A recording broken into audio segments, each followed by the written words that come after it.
Opinions, viewpoints, and beliefs presented on this program do not necessarily reflect those of the management, the affiliates and broadcast partners, or the sponsors. Listener discretion is advised. Scarefest Radio, the radio you can see.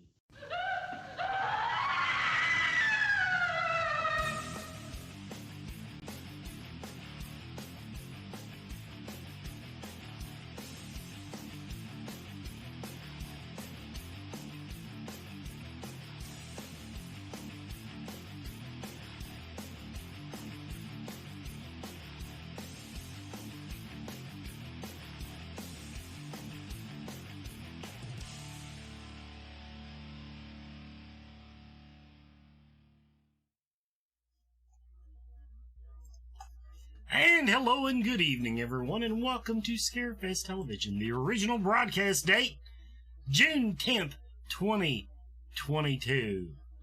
And we've already got some people in the chat room. That's good to see. I was a little afraid tonight because when we did the announcements for tonight's episode, Facebook was like crickets. It was very, very quiet tonight. Everybody's watching Jurassic World Part 7 or 8. Anyway, co-host tonight is the lovely and talented Chad Harlan. How you doing, Chad? You've had quite the run of co-hosting lately. I know. I'm making up for the 3.5 months I was missing. So I don't remember. You know, I'm always happy to hang out with you on a Friday night. 3.5 months. It was 2 months. It doesn't seem like it's ever been that long since I've had you. And our guest tonight, Katie Followell. Katie Followell. If you come to Scarefest, you've probably seen her wandering the floor. She is one of our more perky volunteers. I'll throw that out there. That's how I think of you, perky. Thanks. She's do you ever just like really get angry? Yeah. That's behind the scenes. I look really happy, but really deep down inside, I'm a gremlin. Okay. Like, yeah. She's just always so cheerful and everything, and she's always trying to brighten your day. She goes by, and this year it's all fake. Well, fake it till you make it, baby. Fake it till you make it. This year, she's going to be working with us in the Scarefest television and media booth, and she's going to be in cosplay all weekend. She's already promised me. She's stuck with it. So there. Yeah. It's on. This is official now. She signed a paper. Can't wait. She signed a paper, everybody. Yeah. Now, yeah, I signed my soul over to Scarefest. Now tonight, though, what our main topic of discussion tonight. She is doing a play of the movie Misery. Or should I say of the book? Now, you told me that it was pretty much an adaptation of the movie, but in one of your little blurbs online said that it was an adaptation of the book. In other words, did the guy... I'm wanting to know that. Well, okay. So I say that it's an official adaptation of the movie with Kathy Bates. But I say it's an adaptation of the book ultimately still because the name Stephen King draws more attention. So, but if you've seen the movie with Kathy Bates and James Caan, you'll know exactly what you're getting. And that's some of my questions for the evening is I'm trying to figure out how to adapt some of the stuff that was in the movie, which you had to skip over, how you pull off some of that. Because some of it, well, okay, for example, without spoilers, the ending scene where you roll around on the floor with him and fight and get all bloody. How close that happens? That happens, huh? I love it. When we read the script, I honestly was not sure how that was going to work out because, spoiler alert, the movie came out 30 years ago, but it's a tough ending. That's all I'm going to say. But I get injured really well, and it says like that he shoves charred paper in my mouth and tells me to eat it. You sick, twisted bitch. And so that's how the play is like gonna end on. But I actually got my fake blood in this week, and I'm pretty excited. I had a whole jar of fake blood, and I could have given it to you and saved your all's production some money. because I can't open this son of a bitch. It's got Oh. it's got a high sugar content, and I'll have to like boil it. Yeah, anyway, whole nother. That's inside baseball stuff. Yeah. You should print people, get like really strong cosplayers at the show and be like, "Can you open this?" See, see if they can open it. That is actually an excellent idea.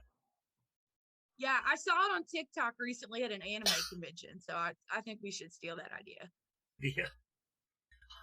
But no, almost all of the scenes from the movie are in this play. Did the well let me make sure you're going that direction. What scenes in particular should I not look for? Just because I noticed in the movie, I was watching the movie this time. Second time I've seen it.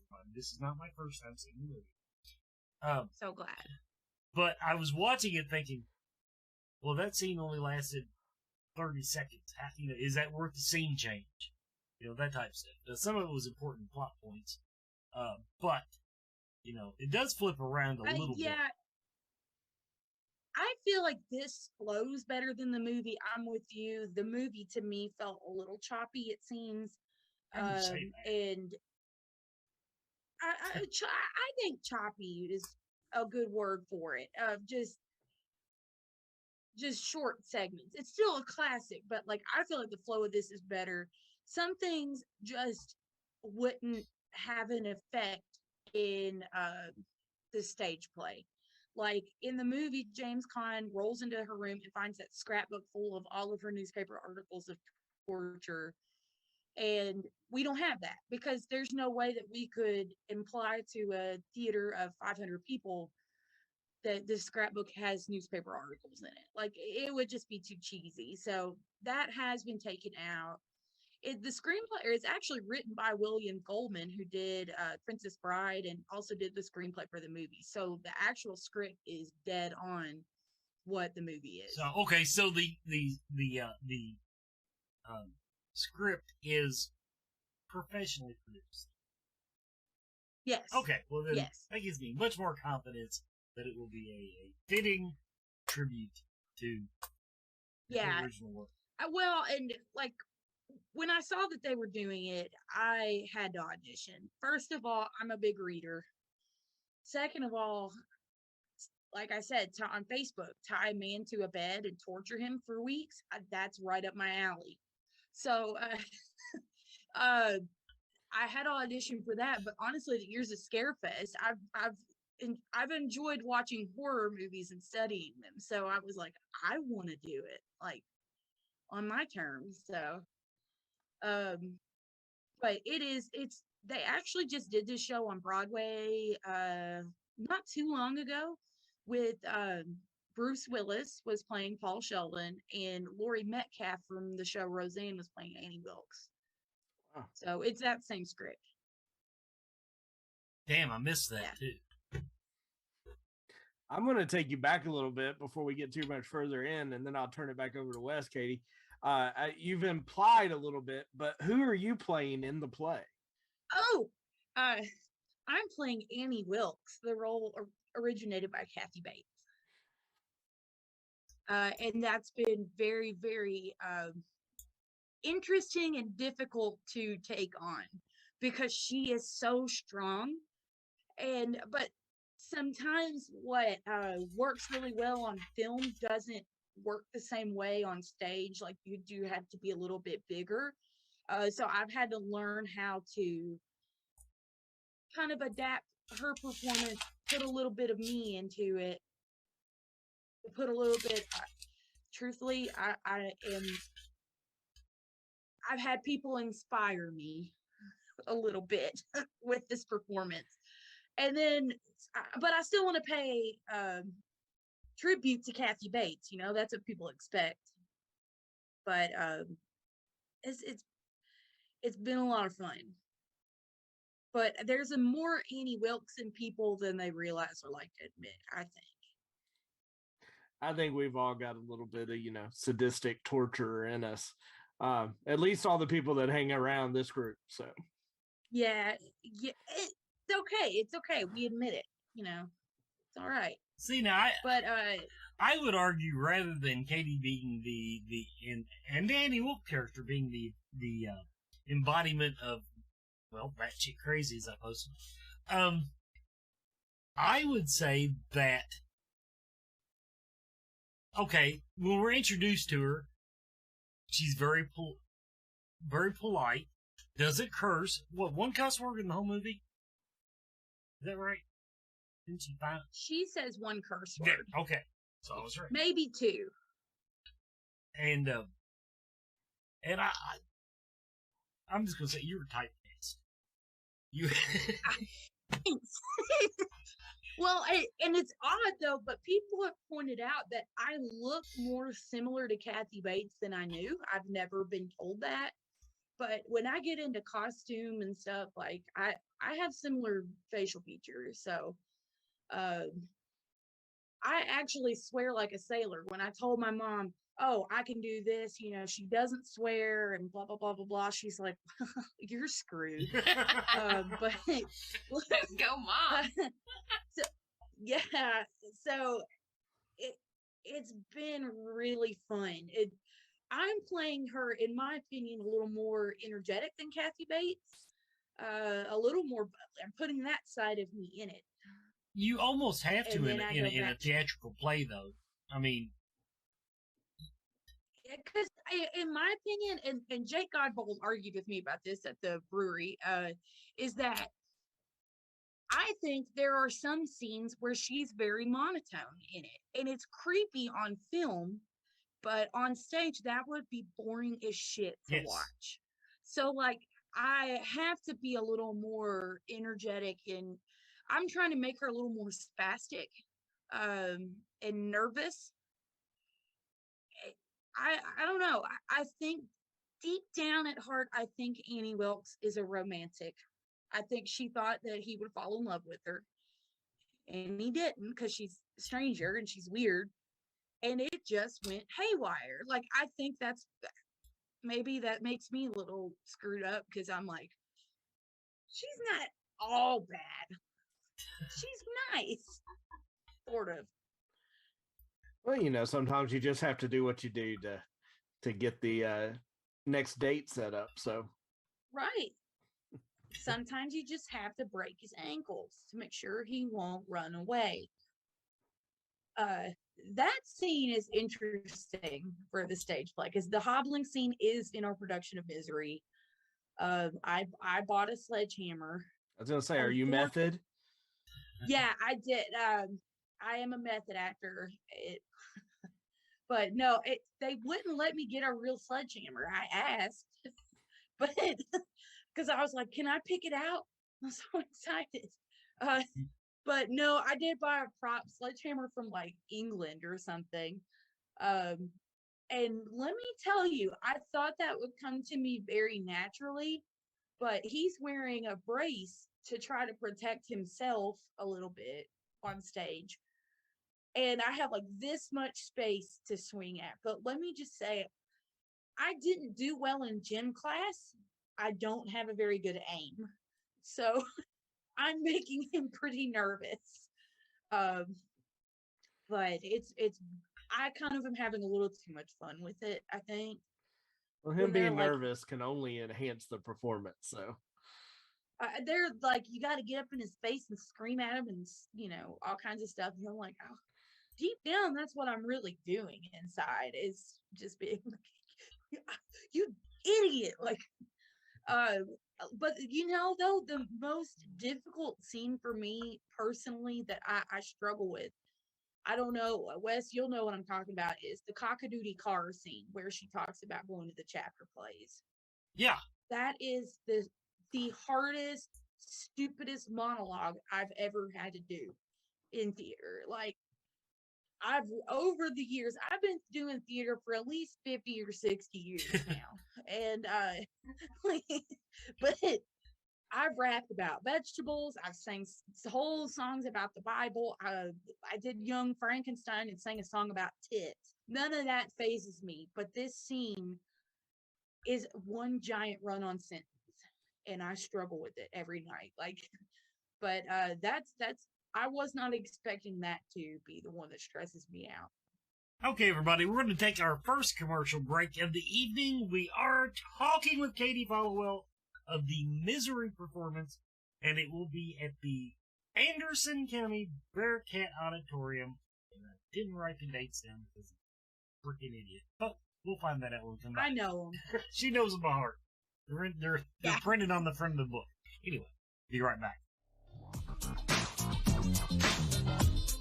Everyone is talking about CBD oil, and it seems like almost everyone is using it.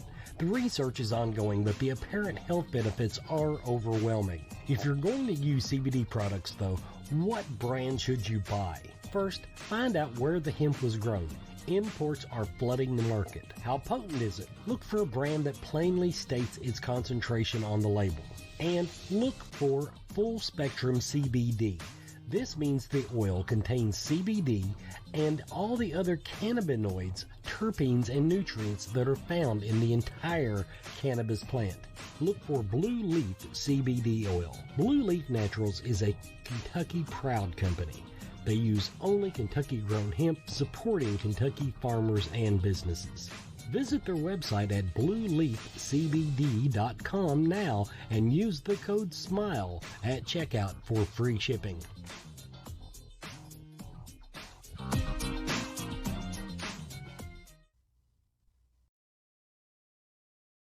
And welcome back, everybody. We're talking with Katie Followell tonight.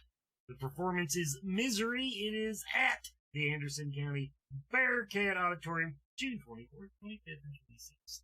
There. I looked it up during the break because... You knew it. You knew it. No, I had to look it up. It was on my computer. Oh, okay. Anyway, did a little research for the show I did. Anyway, so we're going to spend a few more minutes talking about that. Now, Katie, though, is a multifaceted person, so we're going to try to cover some of her Scarefest volunteer stories, and we're going to cover paranormal. And just so everybody knows, we do have it's a, what I call it?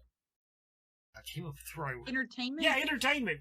Well, it's an attraction announcement at the bottom of the hour. Now, normally I don't get too excited about these, but this is a really cool thing, and people have been asking for it to come back. Matter of fact, just if you want to go scroll down, it actually, somebody asked just today for this exact thing. Yeah, we already had this book, so no, it was not. It was not just because somebody asked today. So said, oh yeah, we can do that. Anyway, back to Misery. The most of our horror fans, unlike Giant Harlan, have seen the movie. So I'm gonna start off with non-spoilers, I guess you would say. The do you have to incorporate any of the stuff with the agent? Does any of that have to be brought into the play to make it make sense? We talk about it, but that character is not in this production. It's actually a 3-person play of Annie Wilkes, Paul Sheldon, and then the sheriff, Buster. So we talk a lot about it. I gaslight him one really good time because he's like, "Did you call my agent?" I'm like, "Yeah, I called her. What do you think I've been doing?" Like, so it's been kind of interesting working with 3 people. It's very intense that way. Well then how does the play open? Give us that, because we're 10 minutes into the movie when we first meet Annie. Yeah. That is a little bit different in this, because in the movie you see the setup to this, but basically Paul Sheldon is an author of a really famous romance series called the Misery series, and he's had this car accident trying to deliver his next book because there's been this bad snowstorm, and the person who happens to find him is his #1 fan, Annie Wilkes, and she's a trained nurse and brings him back to her house and nurses him back to health. So we don't see any of the car accident in our production. Because you couldn't flip a Mustang in the Anderson County Bearcat Auditorium. We tried. We tried. We tried flipping it over the audience, but it was just too much. It's too much time. So, but it starts off that way, and you kind of get to see Annie, and she seems really sweet at first and very lovable. Like I think that's kind of the most frightening thing is she's so human. Like you've seen this lady at your church, but she finds out. Spoiler alert! If you haven't seen the movie, Chad, then close your ears. But he kills off her favorite book character, Misery Chastain, and needless to say, she does not handle it well. And basically, she tortures him to write a new book. So I see my mother's commenting, but so Jake Godbolt actually asked a very, very good question. How did you represent her destroying his newest manuscript in the movie? We do. They threw it on the grill, and we have a grill. We've got the grill, and because we can't have open flame in the auditorium for some reason. We do have to have some theater magic to make it appear to burn. We do. But I'll say, if not, I've got a shed full of flash pots. We can blow that thing up. I know. I really was just like, I mean, let's really get lighter fluid and like this. Let's have a cookout, guys. Like, then the sprinkler system kicks on, and it's mass panic. It would be great. People are trampling, running out the door. The whole tens of 20s of people that are in there will have a hard time getting out. But Jake, it's not disappointing. But no, it's very fun, and I do very good in it, so it's not disappointing. But no, we do have almost the exact grill model from the movie, and like we just had to make it work, and it's really cool. But that's been one. My mom asked about the fire as well, because there's, spoiler alert, he catches his new book on fire at the end of it. Right. And she has to get the papers out to start trying to put the fire out. She's freaking out. We also have some miraculous theater magic to do that safely so I don't get burned. But or the trash can doesn't melt or something like that. That'd be awesome. But I'm looking so forward to it, and I'm looking forward to seeing how audiences react to this. Last night I did the scene where she finds out that Misery's dead, and I got the book and was just like slamming it into his bed next to his broken legs and was just going batshit crazy. And he actually stopped rehearsal and went, "Oh my God, holy shit, where has this been?" And I'm like, I can't do this all the time. Like, it's been a long work week. I had to take it out somewhere. So, but I'm excited to see if audiences find it as intense as we feel it is. So, I'm looking forward to it. And okay, I try not to call out people. I'm not going to say the name. Someone actually in the chat room just asked, do we still have Scarefest anymore in Lexington, Kentucky? No. Okay, the point, we missed one damn year, people. We missed one damn year. The point is, yes, we do have it. They actually invest money in this show to promote it 12 blessed months out of the year. I'm trying not to cuss tonight because I know your parents are in the chat room, Katie. And so they've heard it all from me. They actually taught me how to curse. Okay, well. They don't like to admit that. I learned from the best. Yes, but we're trying to teach Wes not to, so we're gonna stick with that. Good luck with that. Okay. I don't cuss a lot on the show. I try to limit it to like 1, maybe 2 F-bombs a show, and that's just so that YouTube won't try to monetize my channel. But yes, and there's another one. So, was there any problem with the music from the show, the making it into a musical comedy because that's all we do on stage. Oh, we talked about doing a musical. At first I was like, I mean, yeah, Wes, we've got Liberace. We bought the record. And, but the tap dance number where I break his legs was really intense. It was an intense, it's actually more of a clogging number, but it works, you know. I should have said Jake on every night to interview you because he's coming about the best questions. What about the pig? Does Misery? Oh, Misery, my pig. Yes, does Misery make an appearance? I wish they let me have a pig on stage, but she is referenced and we talk about it, and that's one of the most awkward parts where I think that's ultimately what got me the part, is I'm the only one at the audition that could go like Kathy Bates. I don't think I could do that. You got a pig and a grill. This is starting to sound like a good show. A pig, a grill, and broken ankles. It's an amazing show. If nothing else, we got snacks at intermission. Yeah, actually, I think that somebody's making novel-shaped cookies. So the pain pill she, drugs him with, you can buy a Nutter Butter-shaped novel. So, but so it's family friendly. I will say, guys, okay, don't bring your kids to this one unless they're like okay with cursing and scary and screaming and gunshots and death and violence.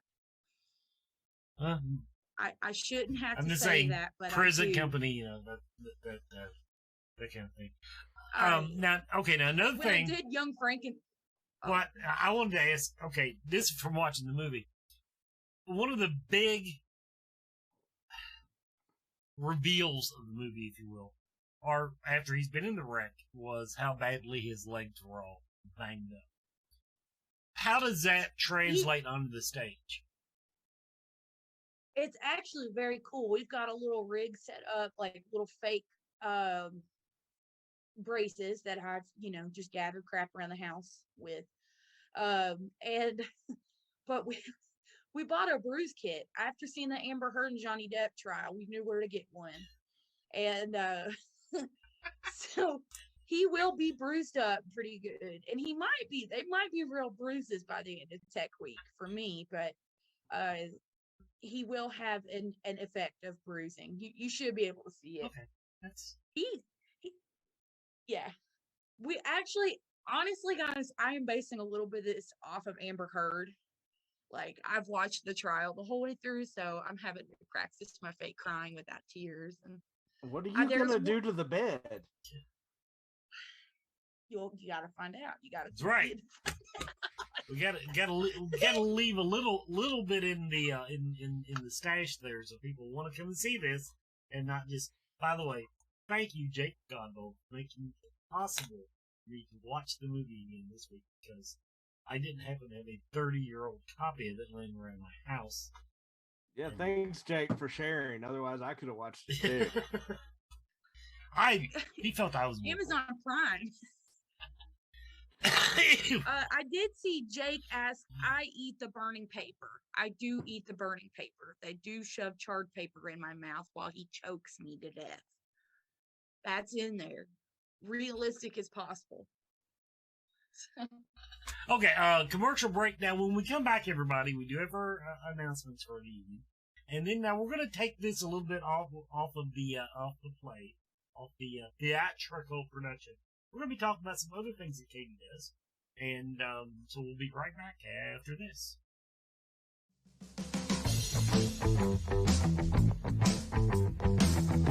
Spirit Mechanics is here to help. Their background includes many different specialties across the metaphysical spectrum, including alchemy, shamanism, Celtic witchcraft, angelic magic, astral travel, and more. With over 30 years combined experience in the group, you can be confident in their ability to help.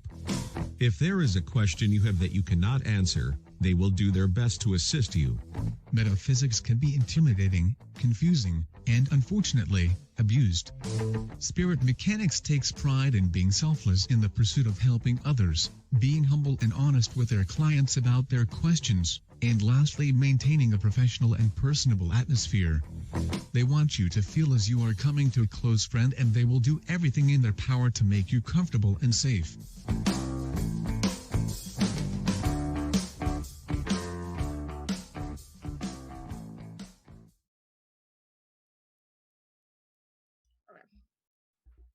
And everybody, our announcement for the evening, Christine will be at the Scarefest for your photo opportunities. Very popular attraction. Has it been, I think, 5 years? I mean, that's counting COVID year, I think. 5 or 6 years. So Christine is coming back. And it's been something people have asked for. We are bringing Christine. If you still want to volunteer to be a part of the Scarefest staff, you can do so. Go to thescarefest.com or scarefestweekend.com. Click the volunteer link, and there's a little form you fill out, and then you have to go to Zoom meetings and crap like that. We start real people meetings like next month, I think. Next week. Is it? Next week. Okay, well. Next week is Zoom. Ha! I thought it said on. Do your research. I thought it said live. I thought it said Zoom. Anyway. No, I think live. Scarefest Horror Film Festival is still taking submissions. Go to the website, click the Film Festival link, and it will jump you over to Film Freeway, or you can go to Film Freeway / the Scarefest, I think. Anyway, the point is, we are still taking short movies and feature films for our Horror Film Festival, and see who can make it. Now, this weekend is the Central Kentucky Mystical Market. Saturday and Sunday, Lexington's premier monthly psychic and holistic event. Unfortunately, I cannot be there because I'm a farmer and it's not supposed to be raining, so I have to be back to work. But Saturday, Sunday, Clarion Hotel, Newtown Pike, Lexington, Kentucky. Check them out on Facebook or go to KYMysticalMarket.com. And the Anderson County Community Theater presents Misery, based on a novel by Stephen King, adapted by William Goldman, June 24th and 25th. Oh, and July 2nd, 1st and 2nd. I missed those dates when I was reading all this off. June 26th and July 3rd. Now I see why I did it. They grouped the dates by the time instead of the time of the dates. Anyway, the point is, Anderson County High School, Bearcat Auditorium. If you're in doubt, follow Katie Followell. She talks about it like 4 times a day. Tickets are $15, available at the door or at accstage.com. So there. And apparently they have a Facebook page. I don't know. Do you know the Facebook page, Katie?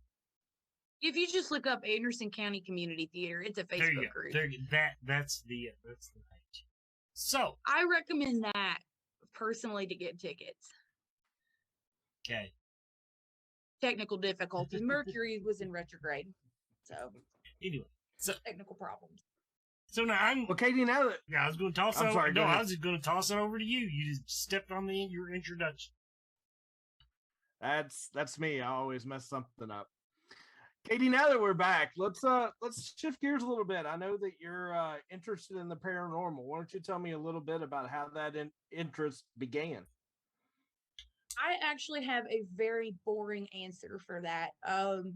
My sister, one year we bought her a season of Ghost Hunters on DVD from our local Sam Goody, and there was one episode in particular that really piqued my interest. It was the St. Augustine Lighthouse.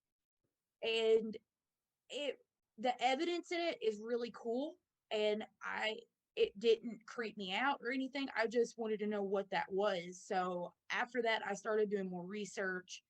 I was on another team for probably 5 to 10 years, and I recently started my own team. What's the name? 859 Paranormal Research. And so you talked about your initial interest came from Ghost Hunters. How did you actually start getting involved in the investigation and research? It's actually I was doing a production at the Ragged Edge Theater in Harrodsburg, and a local team, Kentucky Paranormal, and it was Shadow Chasers at that time.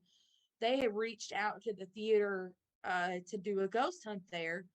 And the artistic director at that time was like, "Oh my gosh, Katie, look at this," because she knew I like ghost hunters. And I said, "Please ask them if I can go." And I was like, I'll be quiet or whatever. I just want to be a part of it. And for some reason, they had me back for a long time. So, but it all started actually just, it's like like the theater to ghost hunting connection just immediately happened. Uh, I'm more skeptical, so I think that's why they liked me, is because I was like, no, that's not a ghost. So, but I used to get on the TAPS forum back in the day and would, post my evidence, and they would tell me it was dust, and I like it made me like, I don't know, it helped me and kind of educate me and stuff. So 859 Paranormal, what kind of work are you doing? Right now we're doing more research based investigations rather than I'm trying to say this because in case somebody's watching, I don't want to offend anybody, but like, I don't want to say that I know how to bless a house or take care of a demon or anything like that. I'm not trained in that. I don't know how to, or even if how to pursue that, or if I even want to. So we're doing more of, I think, education based comfort to people to help them understand what's happening, to try to debunk, because I think people get panicked that they think they have a ghost or a demon or whatever, and, and they feel it's out of control, but really it's probably not, and we can figure out and work with you to figure out what's going on. So more residential type cases mainly? Right now it's been more business type cases, especially during the pandemic. uh Truthfully, it's very hard. People do reach out for residential cases, but oftentimes they might live 3 or 4 hours away. And we are a, team that all works full-time jobs separately and has families and other things going on. So I typically will find another team that I trust to take care of them. I won't leave them hanging, or I won't try to anyways. Can't promise what they do, but we have been doing more historical locations and trying to build up research and methods of what works for us. I'll go ahead. I'm sorry. No, that's fine. I'm not talking anymore. I was just gonna. My next question was gonna be, have you got any really any evidence or events while you've been doing this that really stand out to you? Not with 859 Paranormal Research. These are all investigators that I have worked with in the past that we all were really like-minded and joined together. Since we've had our team, honestly, the pandemic has made it really hard to find locations and stuff. And also, we are all very skeptical. There's a thing that Jason Hawes used to say on Ghost Hunters: is when in doubt, throw it out. So I don't have any strong evidence that I feel like, yes, this is definitely 100% a ghost.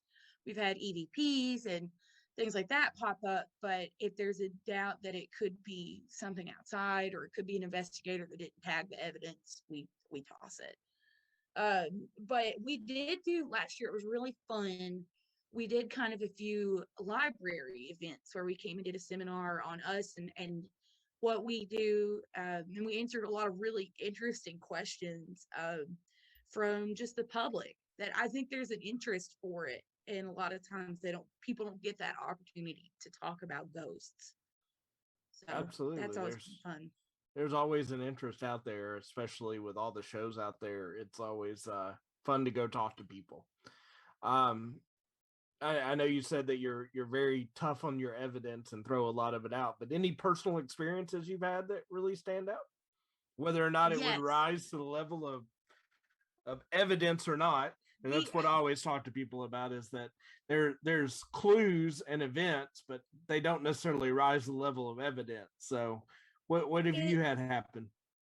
I've had several things happen over the years that really blew my mind, and that's one of the experiences was at a house in Lancaster, Kentucky. It's the Owsley House. It's an old governor's mansion, And it was me and one other investigator in the whole mansion. We were on the third floor in the attic.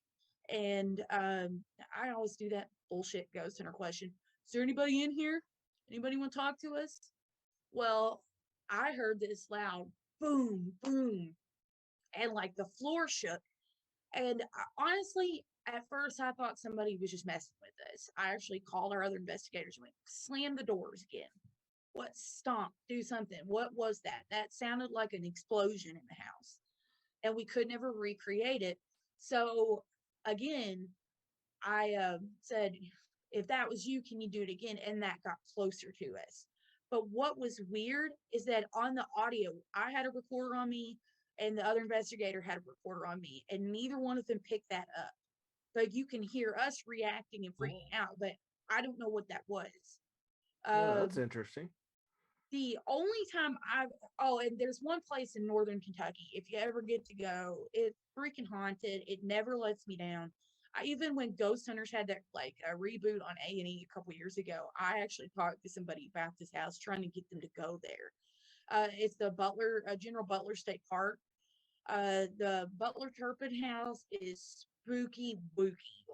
Like every year, it never failed that some Scooby-Doo shit went on in there. And it was always with a group of people that witnessed it.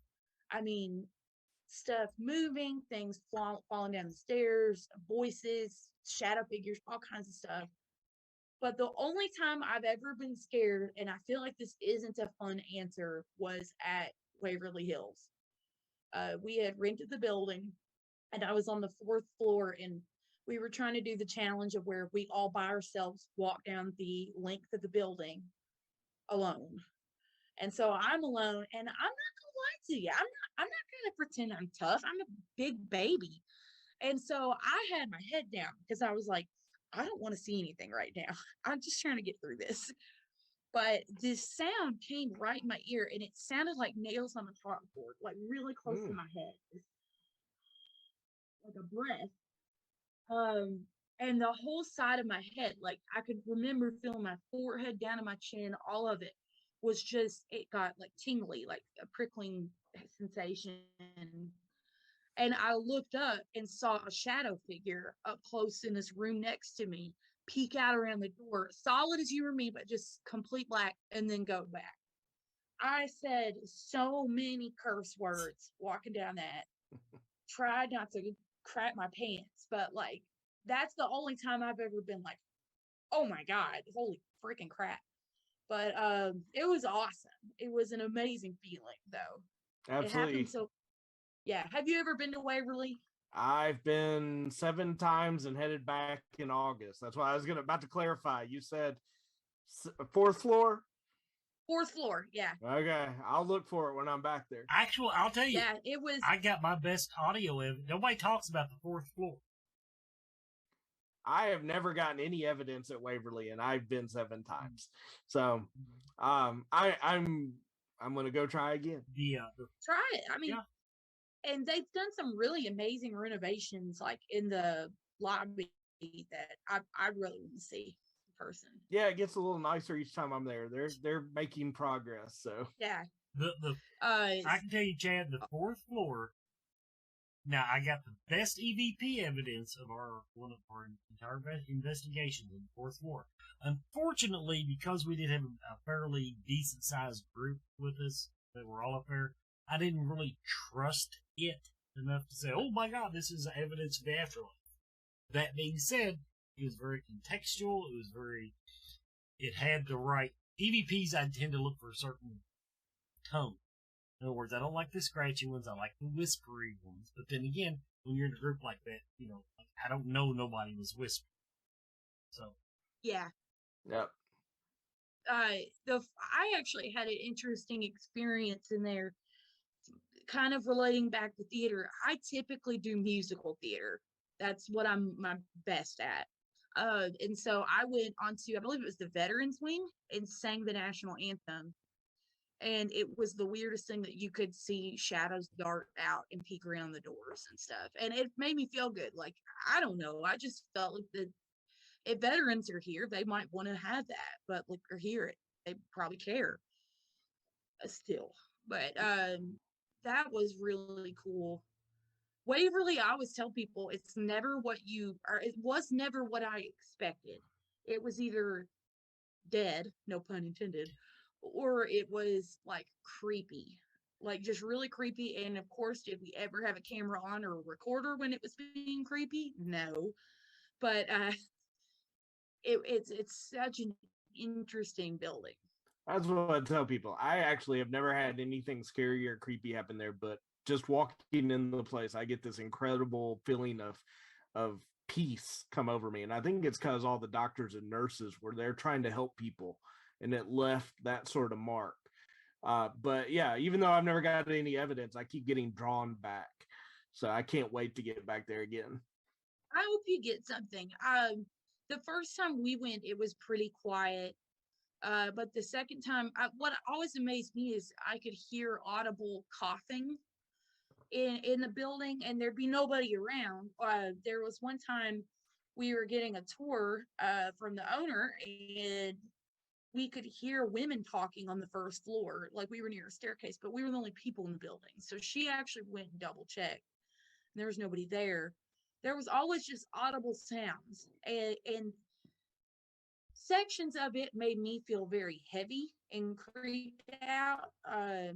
I don't know if that was my own anxiety or an overwhelming sensation of a lot of people died here. The only advice I ever tell anybody about Waverly is like the death tunnel is not worth it to me. That's what I tell people. Yeah, it's not worth the walk. It's yeah, it's cool. It's cool. They put dead bodies in here. It's creepy. But you can get down all right. That is a bitch to walk up. It is. It is. I agree. I think we've come up to our next break, though. Let's go ahead and toss that. We'll be right back and talk more with Katie after this. Horror. Movies. Fans. For. Life. On Facebook. Find us. For watch parties. For news. For memes. For friends. For life. Horror movie fans for life. Join us.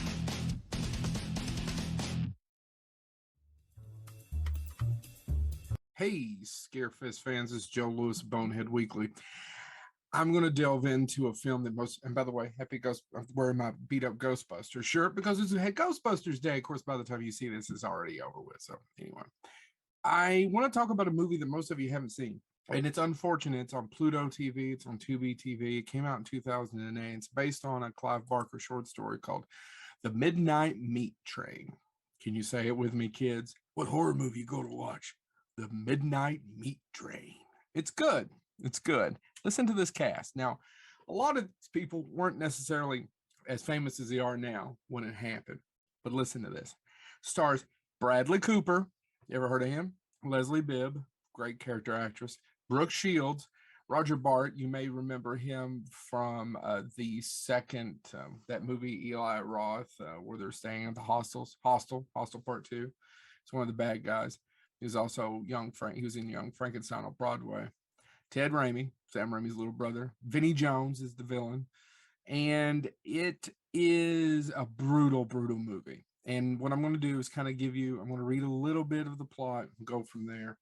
So Bradley Cooper plays Leon. He's a photographer who wants to capture unique, gritty shots across New York City. He gets criticized that he's not taking enough risks. So he emboldens himself and heads out into the subway system where he takes pictures of somebody's about to be sexually assaulted. And the next day he discovers she's gone missing. And then he starts to look into it and what happened.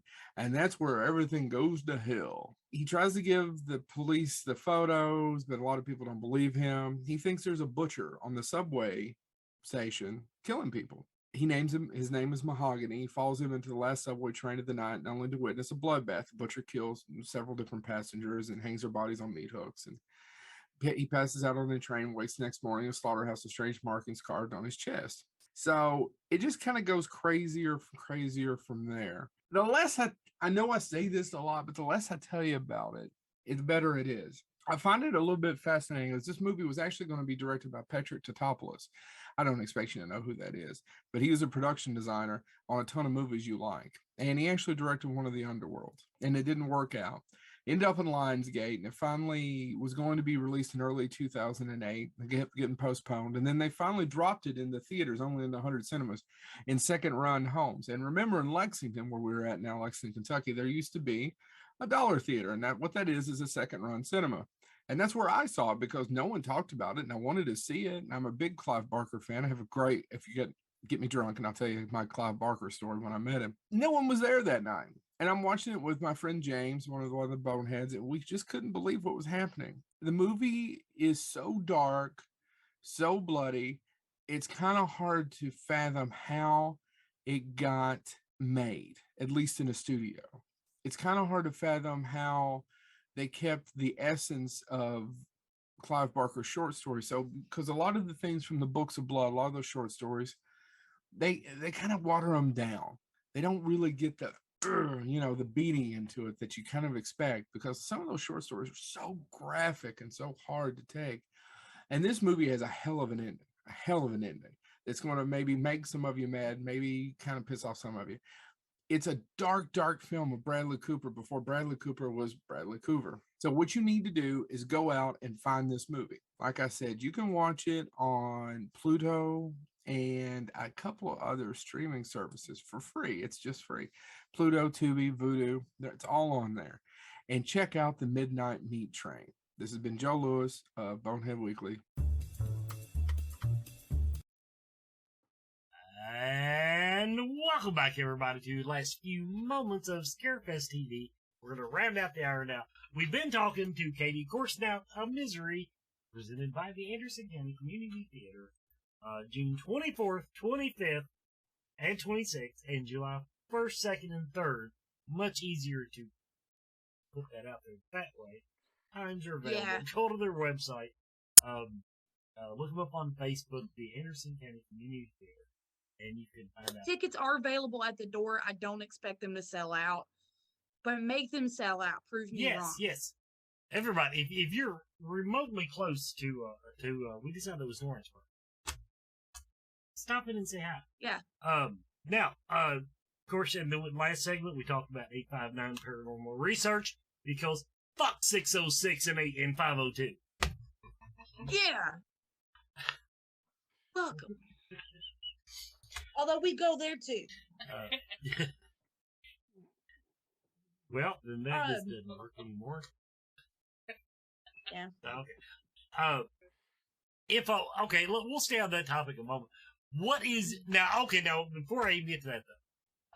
So your team, now you weren't there, but your team went to Ross Opera House and didn't do it.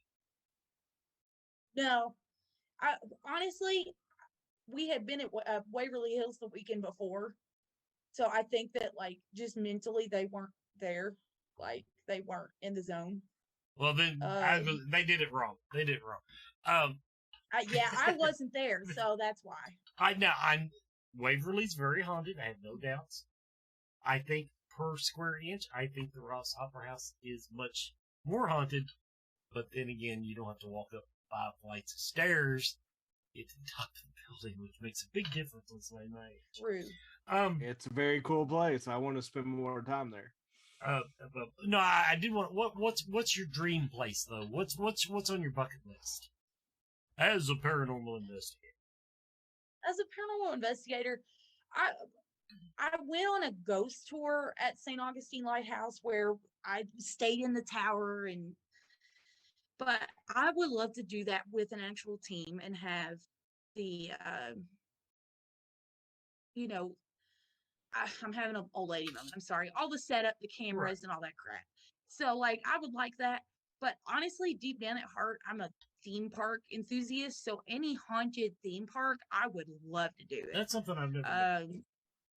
I've never done it. I'm actually trying to get us into Guntown Mountain in Western Kentucky. It's not got roller coasters or anything, but still, it's a tourist attraction. I don't know. They creep me out sometimes, but Kings Island has got that cemetery out front, and I'm curious, how do you investigate a freaking theme park? Like, I just don't know how. Well, Disney World will never happen, but if I don't know, that'd be the sick. truth of the matter is, okay, as inside base, you don't, because unless you can get something on camera, I mean, you could set up cameras, I guess, but like any audio would be questionable because you're outdoors. And I'm sorry, all you people stomping around cemeteries doing EVP sessions. Don't do that. It doesn't count. It doesn't count. Now, I will say, if you do it for yourself, if you do it because you enjoy it, if you want to experience it, I get it. Most of my hunts nowadays are just me wanting to go in a building and talk to ghosts. Yeah. But if you're going to present it as evidence, and I can hear the wind blowing, that and dirty windows and mirrors, I'm real. That makes my ass itch, as I used to say. Why do people take pictures of mirrors and then get mad when I'm like, it's that mirror hasn't been Windexed in 50 years, okay? Now you're getting into the ugly side of Katie. I'm not so nice when it comes to that kind of stuff. I think we get along profoundly on a ghost hunt. As long as you don't start asking me actual psychic questions, because then I just say what's in my head. That's the hard thing for me is I've become more empathic over the years, I think. So I have to really watch myself not to color other people's experience at a location. I have personally, I believe a lot of psychics have truth to them, but I've just seen them go kind of haywire before. So like our team doesn't focus on that because like it's bad, but like I went to the house once. There's nothing in there. The place was dead. I mean, no pun intended. But like nothing was happening. And then they heard that we had a psychic. And then suddenly she didn't trust anything we said until that psychic came in there. Because she was so convinced she wanted to hear that there was a ghost. And because of that, that's not that I'm having anything against psychics. I want to talk to them and research and hear what you have to say. But I don't want it to color my investigation. If nothing else happens, no experiences, no evidence, no nothing, I don't want to rely on somebody else's word as evidence. You know what I'm saying? No, yeah, absolutely. We used when I actually investigated with psychics, we would send them in kind of by themselves. They told them just to write shit down. Whatever you all do, whatever you experience, write it down, then we'll compare notes after it's all over. But at least until very late in the evening, I didn't want them tainting what everybody else experienced going to the building. Yeah. It's a tool. It's a tool. It shouldn't be evidence, in my opinion. And that's the case on all of it, because even like we were talking about recordings outside, but even a recording inside with no other noise, you don't know what else is going in the room as an objective observer. So all of it is just one piece of the puzzle. You have to have the whole puzzle before you can make any sort of claims. But all of it is useful to point you in the right direction as far as where to continue investigating and where to move away from. But you can't rely on any one part of it. Exactly. I mean, because you're right, though. It's tough. I live in Boyle County, and we have a very famous location of Perryville Battlefield. We rented the battlefield last year, and we were all so excited. We've never done a Civil War battlefield that's so bloody or whatever. And I've grown up with all these stories, but there was so much noise contamination in that battlefield that I just flat out couldn't stand it. We had to throw it all out because I could hear house parties and somebody had Metallica playing. So, I mean, you hear that, and then there's deer and rabbits and squirrels and stuff running around too. So what's rustling in the bushes? Probably a deer. I'm gonna close out that segment, and I hope the people aren't listening because they might know who I'm talking about. One of the groups was showing off their evidence, and one of their pieces of evidence, I think it was at Perryville. but it was at one of the famous battlefield parks, if you will. And it was kind of foggy, and they have a picture, and it sure does look like someone standing by a Civil War cannon.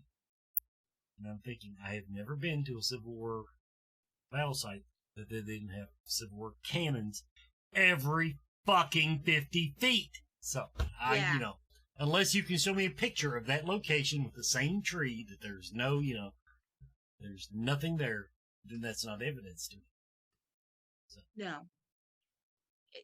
And, especially on big grounds like that, you don't know who's in that park. It's a state park. That's true. We can't afford security. So you don't know what hillbillies out there. Who knows? So everybody, we've come to the top of the hour. I want to thank Katie for coming on, and I got a little teaser there. You'll probably be seeing more of her. We're going to see if we can't kind of fold her into the whole Scarefest TV thing here. But in the meantime, Anderson County Community Theater, June 24th, 25th, 26th, July 1st, 2nd, and 3rd, Misery at the Anderson County High School Bearcat Auditorium. Good luck with that, Katie. And I know you're going I would tell you to break a leg, but I guess that's guaranteed. Yes. Not mine, though. So everybody, thanks for tuning in tonight. We're going to be back next week. Yeah. I don't think I'm actually off until July. So we'll talk to you then.